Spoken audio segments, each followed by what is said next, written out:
আপনারা দেখছেন হুজুর কতটা অসুস্থ, এই দিক দিয়ে যাবে, আপনাদের পায়ে হাত দিয়ে বলি একটা লোকও যেন হুজুরের সঙ্গে মুসাফা কিংবা ডিস্টার্ব করবেন। আপনাদের কাছে মাফ চাচ্ছি ভাই, বেঁচে থাকলে এই ময়দানে ইনশাল্লাহ রাত্রে মাহফিল হবে, সময় দীর্ঘ সময় ধরে ইনশাল্লাহ কথা দিয়ে গেলাম হুজুরের পক্ষ থেকে ইনশাল্লাহ এই ময়দানে মাহফিল হবে। আপনারা দোয়া করেন, আল্লাহ তাআলা আমাকে সুস্থতা দান করেন।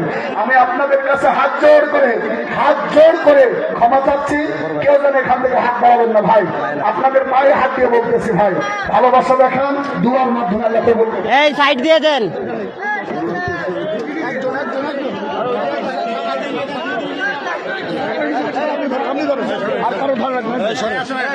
দেখি ভাইজান আপনি তো মুক্তি সরেন স্যার, আপনি ক্লিয়ার করেন, রাস্তাটা ক্লিয়ার করেন তো।